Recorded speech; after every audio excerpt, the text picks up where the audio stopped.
Sa estado ng buhay mo ngayon, paano ka nakatutugon sa paanyaya ng Panginoon na sumunod sa Kanya? Magandang araw ng Biyernes, minamahal kong kapanalig.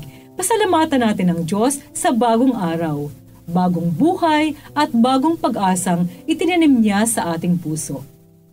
Muli, ihabilin natin sa Kanya ang buong maghapon at hilinging pangunahan tayo sa pagtupad ng ating mga tungkulin at sa mga gagawin nating pagdedesisyon. Ito po ay Sister Lines ng Daughters of St. Paul.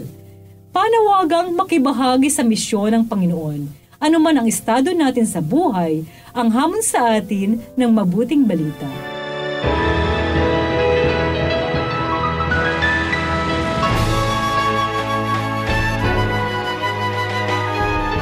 Naglibot si Jesus sa bawat lungsod at bayan na nangangaral at pinabalita ang kaharian ng Diyos. Kasama niyang 12 at ilang mga babae na pinagaling sa masasamang espiritu at mga karamdaman. Si Maria na tinaguriang Magdalena, na nilisan ng 7 demonyo, si Juana na asawa ni Kusa, na katiwala ni Herodes, at si Susana at iba pang naglilingkod sa kanila mula sa kanilang kaya.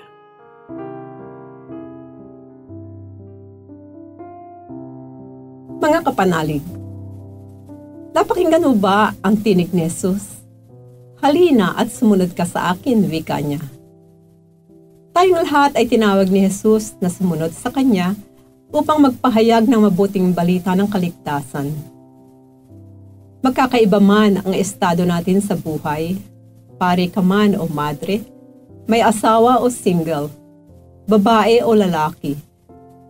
Lahat tayo ay tinawag ni Jesus na sumunod sa Kanyang mga yapak upang ipahayag ang salita ng Diyos sa bawat tao. Sa mabuting balita ngayong araw na ito, hindi lamang ang 12 alagad ang kasama ni Jesus. Meron din siyang kasamang mga babae na tagasunod niya. Nabanggit ang pangalan ni Maria Magdalena, ni Joanna at Susana, at marami pang iba. At binabanggit din sa mabuting balita kung anong uri ng pagpapahayag ang ginagawa nila. Sila ay naglilingkod kay Jesus at sa 12 alagad sa pamamagitan ng pagbabahagi ng mga ari-arian nila. Ang ibig sabihin, sila ang tumutustos sa mga pangangailangan ng mga nagpapahayag ng mabuting balita. Ang kanilang paglilingkod ay pakikiisa sa misyon ni Jesus at ng mga alagad. Sa panahon natin ngayon, sila ang ating tinatawag na mga cooperators o collaborators sa pagpapahayag ng mabuting balita. Napakaki ng kanilang bahagi sa misyon ng ebanghelisasyon ng bawat relihiyosong institusyon ng simbahan. Ang kanilang mga panalangin, pinansyal na suporta, at tulong ay malaking ambag upang mapalawak ng simbahan ang pagpapalaganap ng mabuting balita. Kapanalig, isa kang mahalagang bahagi sa pagpapalaganap ng mabuting balita.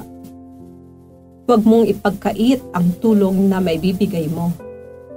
Ikaw, ako, tayong lahat, saan man tayo naroon o anumang estado ng buhay natin ngayon, ay tinatawag ni Jesus. Halika, sumunod ka sa akin. Manalangin tayo. Panginoon, salamat po sa pagtawag sa akin na maging kaisa mo sa misyon ng pagpapalaganap ng mabuting balita. Hindi man po ako karapat-dapat dahil sa aking mga kahinaan at pagkulang. Pero dahil sa iyong grasya, minarapat mo akong maging katuwang sa iyong misyon. Kasihan mo po ako ng iyong banal na espiritu upang makatugon ako sa araw-araw na pagtawag mo. Amen. Mga kapanalig, support Pauline's online ministry. Subscribe, like, and follow us on Facebook, YouTube, Instagram, Twitter, TikTok, Spotify, Google, and Apple Podcast. Maraming salamat po. At sa lahat na nag-message sa amin na humihingi ng panalangin para sa iba't ibang intensyon. Asahan po ninyong ipinagdarasal namin sa Diyos ang inyong mga kahilingan. Ito po muli si Sister Lines ng Daughters of St. Paul na nagpapaalalang buhay na walang hanggan, kapiling ng Diyos, laging hangarin.